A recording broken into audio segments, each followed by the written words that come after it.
Class is now in session. I'm Professor Hockey, and today we'll be discussing Game 40 of the regular season between the San Jose Sharks and the Los Angeles Kings, in which the Sharks have lost 4-2. So in the final game of the season series against the Los Angeles Kings, the Sharks end up dropping their second one against them, bringing up a final season score of 6-2. Pretty favorable, yet this loss still definitely stings. And this one starts off decently well for the San Jose Sharks. Their first period was pretty good for them. I would say the ice was slightly tilted in their favor, but the score would be tied at the end of the first period, as the Kings would get the first goal of this one from Jeff Carter, and the Sharks would get one from Dylan Gambrell.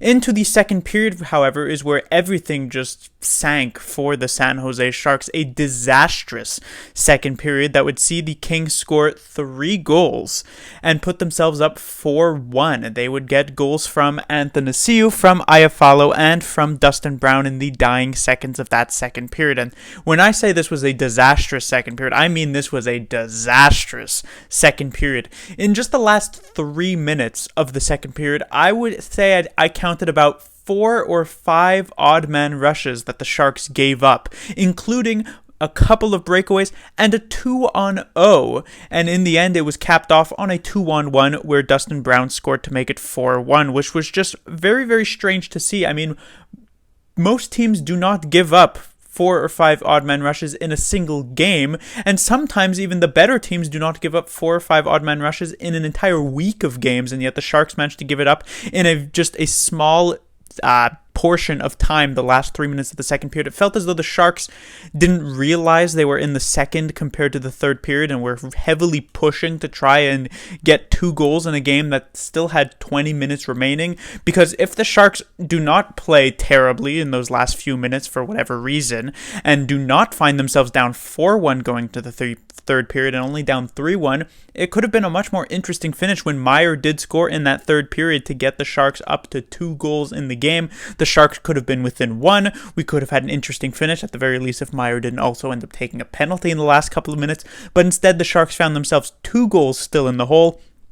And while that goal from Meier was nice, the Sharks basically couldn't get much of anything generated, and they couldn't even end up pulling the goalie in this one, and they would drop it 4-2. So the first thing to talk about would be the playoffs, of course, once again. And while last night was a pretty successful night for the Sharks, where the Sharks won and the Coyotes lost, tonight was not so much. The Coyotes were not in action.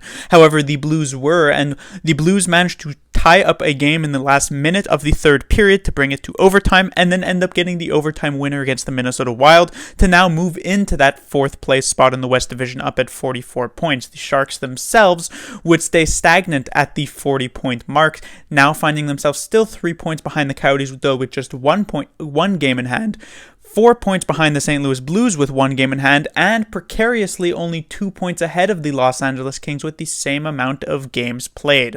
So the upcoming 2 games against the Anaheim Ducks, the final 2 games against the California teams this season, are even more pivotal than they would have been had the Sharks actually won this game. Next, talking about Martin Jones and the player who came into relief of Martin Jones, the Sharks, I guess you could say, newest backup goalie, considering the trade of Devin Dubnyk. And before I say this, I should mention, the hockey is a game that is played worldwide, and so players from around the world come to the NHL to show off their talent, and there have definitely been some last names that have been deceptively difficult to pronounce, but it's rare that you see one like this. You would see this name and you would think, okay, this reads like Coronar, but is in fact pronounced, if Randy Hahn is to be believed, Kozhinash, which I thought was interesting, certainly. But Jones in this one getting the second half of a back-to-back. I don't think Jones actually looked all that bad. The first 3 goals here, the first one from Carter was a tip on net that then ends up sort of moving behind him, and he accidentally knocks it into his own net. Wouldn't put too much blame on Martin Jones for that one. The Athanasiou one was another backdoor tip that we've seen the Sharks give up a lot of recently, which has been kind of strange. And then the Iafallo one was just a poor defensive coverage in the Sharks' own zone. Patrick Marleau just caught completely puck watching. Nobody picks up Iafallo off the bench as he comes in on a sort of breakaway. The only one that I would blame Martin Jones somewhat for would be this Dustin Brown one. While this is sort of a 2-on-1 on the power play because the Sharks, as I said, were pushing for absolutely no reason at the end to score a goal here. This was one that I believe Jones just reads incorrectly. He really thinks this puck is going to come across for a pass, but Dustin Brown smartly ends up just taking the shot and it goes in. So Jones ends up getting pulled in this game, which I don't think is necessarily a comment on how Jones played, but is more so a situation where you're giving Jones a break, a break that he hasn't really been able to take recently, as the Sharks have been quite desperate to try and gain as many points as possible. And it also gives Kozhinash a brief sort of introduction to the NHL before his actual first start in the league to maybe get some jitters, some nerves out of the way, which I thought was a smart idea. Kozhinash, in the end, was really not faced with many shots, many chances for the Los Angeles Kings, so it's kind of hard to say he looked fantastic, but at the very least, he didn't let in a very weak goal in this third period, which I guess is a slight positive. I am still predicting, however, that for the next couple of games, both of them being against the Anaheim Ducks, Martin Jones absolutely should get those 2 starts.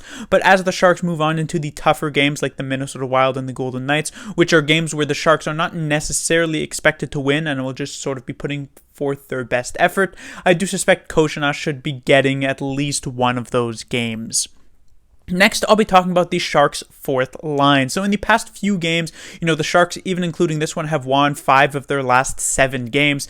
I have talked about the first line being effective, the second line being effective, the third line being effective, and I've very rarely brought up the fourth line during that time. I talked about Noah Gregor that one game but that was more so just a comment on his season in general. I haven't really talked much about the fourth line because the fourth line hasn't really given me much to talk about, and here tonight they were pretty disappointing, I must say. And I take a look at the top 9 here for the San Jose Sharks, and these are 3 lines that I don't think will really change all that much as we finish up the final 16 games of this season. This first line has been locked in for a very long time. The second line has been locked in for a while. The third line has been locked in for a decent while as well. And while this fourth line has also remained decently consistent, I would say maybe that is not necessarily the correct choice. Patrick Marleau, of course, has to remain in the lineup at least for the foreseeable future and probably for the rest of the season, if I'm guessing. But Marcus Sorensen could potentially come out of the lineup, whether that's for a coach's decision or for a trade, which could still happen in the next coming days.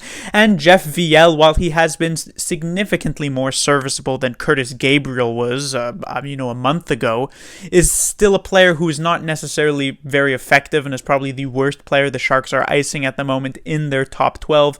So I would like to see maybe a bit of change up in this fourth line for the San Jose Sharks. It's not a huge deal, but it is something that the Sharks could attempt to shore up. They have a couple of players in the NHL on the taxi squad who could definitely attempt to help at the very least round up what would end up being a pretty decent top 12 unit for the Sharks.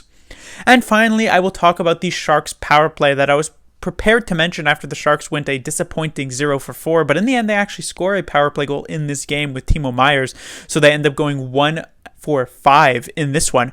But even so, if you take a look at the past 7 games, I mentioned that the Sharks were 5 wins in those past 7 games, which is a pretty decent record, all things considered, and yet the power play has not really been a factor in that regard. The Sharks have had 23 power plays over those 7 games, which is nice to see, as previously the Sharks had been averaging a very low amount of power plays per game. Now they're back up to just over 3 per game, which is, I guess, nice to see. But it should be mentioned that in those 23 power plays, the Sharks have only managed 3 power play goals, which would put them at around a 13% conversion rate, which would be good for third last in the NHL, only above the lowly Red Wings and lowly Anaheim Ducks.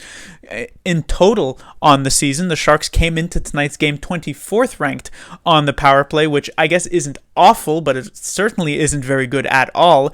And the Sharks have definitely been, as of late, winning in spite of their power play compared to thanks to their power play. And I don't think that the power play needs to be such a massive part of the game, especially since, the the playoffs aren't necessarily going to happen for the Sharks this season, but I've mentioned this many times in the past that the power play isn't the most important thing in the world, because the power play doesn't necessarily play a huge part in what happens in the playoffs, but it can definitely make a difference in many games that come for the rest of the regular season and even into those playoffs when they are given those opportunities. And this is something the Sharks absolutely should look to shore up, because their goaltending has improved as of late. Their forward lines, I would say, have obviously been looking a lot better, and their defense, while it has been spotty in the past few games against the Anaheim Ducks and here tonight in the second period against the Los Angeles Kings, it has also been rather improved. And the penalty kill hasn't been fantastic, but it also hasn't been all too bad either.